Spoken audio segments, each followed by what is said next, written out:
E se você ainda não está nessa estrada, o caminho que conduz à vida, é porque você ainda não atendeu a essa chamada. E hoje só vim aqui para lembrar a você. Ele conhece o seu nome. E Ele está te chamando. Ele está te chamando.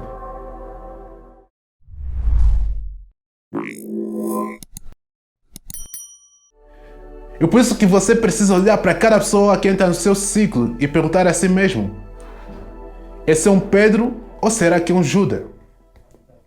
Pedro teve um dia mau, mas Judas teve um coração mau. E se você tem um Pedro, você restaura ele. E quando Pedro se arrepende. Mas se você tem um Judas, você tem que liberar ele da sua vida. Por isso é que você tem que olhar para todo mundo que está à sua volta e se perguntar: será que é um Pedro ou será que é um Judas? Porque Pedro simplesmente teve um mau dia, mas Judas teve um coração mau. Pedro você restaura e Judas você tem que liberar. Isso simplesmente leva você para um lugar de vitória.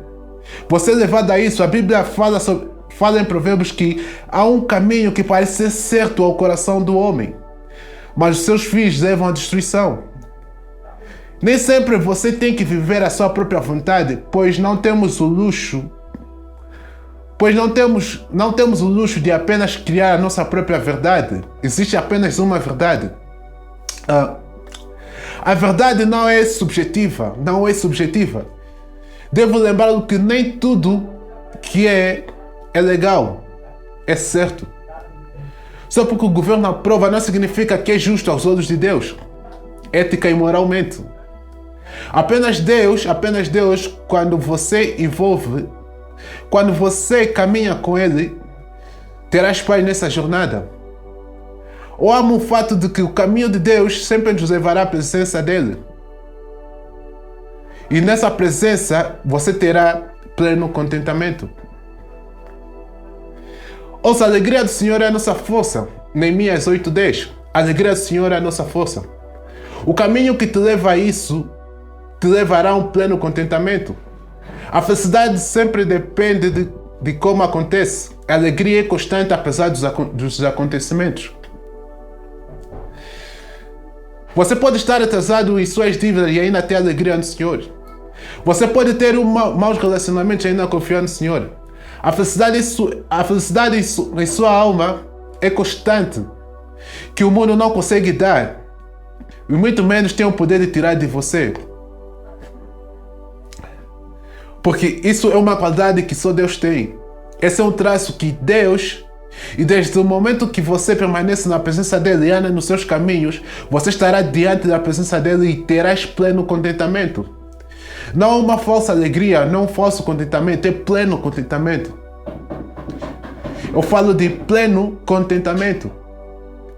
Isso me interessa tanto em como a igreja é chamada, porque em muitos dos casos estamos sonambulando.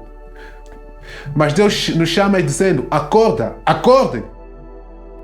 Acordem e vê o mundo que pensa que acordou.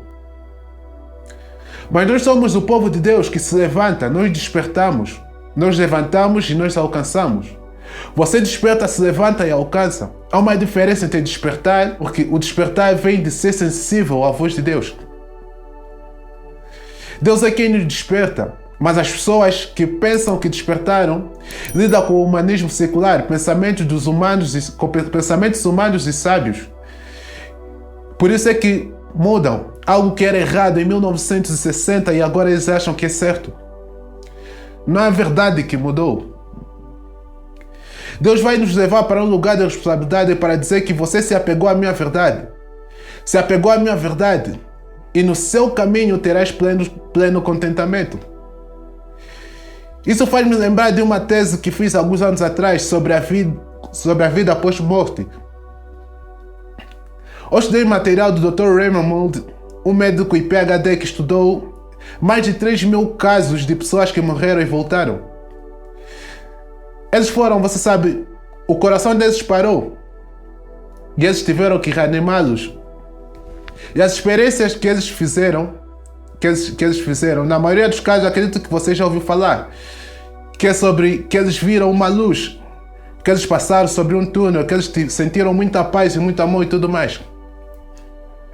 Mas o que realmente me chamou a atenção foi a experiência de um homem branco de meia idade na mesa do pronto-socorro, que ele explica que quando os médicos pegaram os desfibriladores, ele deitado na maca, eles colocaram os desfibriladores no seu peito e pau! Eletrocutaram o seu coração. E quando esse homem voltou, ele não falou sobre luz suave, ele não falou sobre sentir amor de pai e de espírito.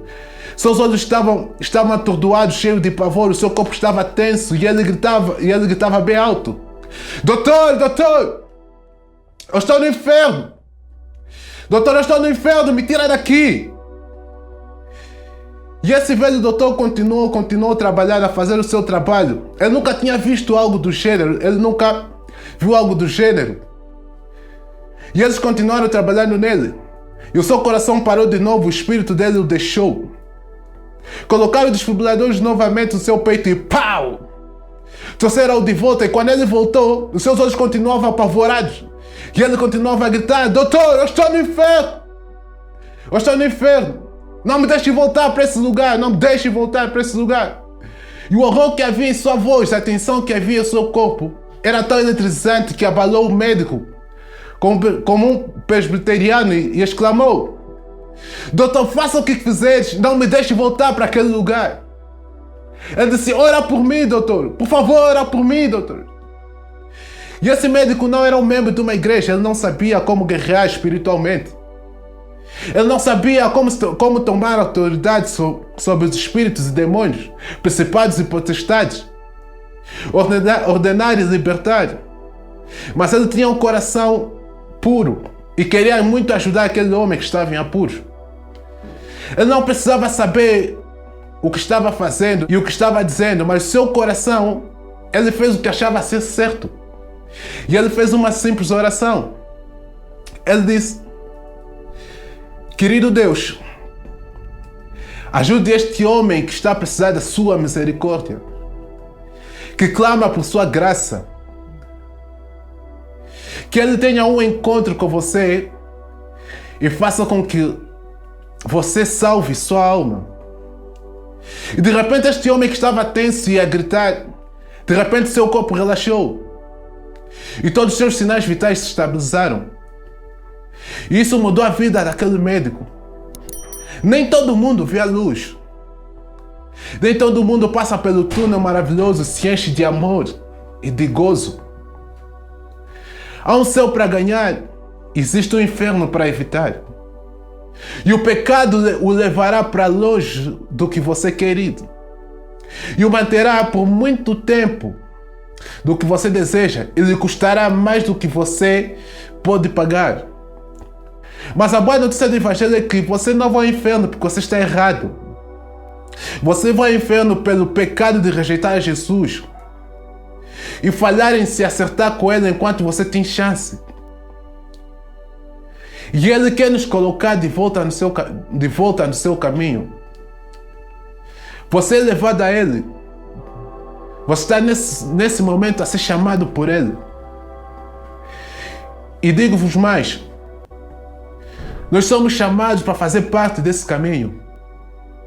Ele chamou-nos das trevas para a sua maravilhosa luz. Pedro recebeu um chamado e seguiu a Jesus. Paulo recebeu um chamado ao caminho de Betesda e seguiu a Jesus. E se você ainda não está nessa estrada, o caminho que conduz à vida, é porque você ainda não atendeu a essa chamada.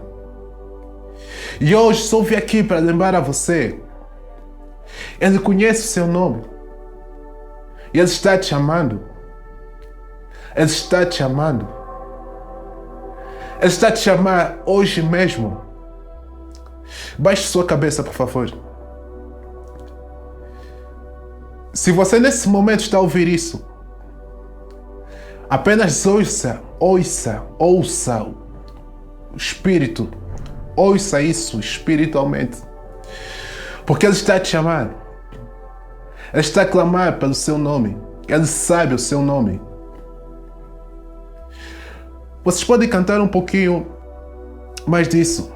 Ele conhece o seu nome. Deus conhece o seu nome. E Ele está te chamando agora mesmo, nesse momento. Aceita Ele. Confessa seus pecados e venha para a sua presença. Amém.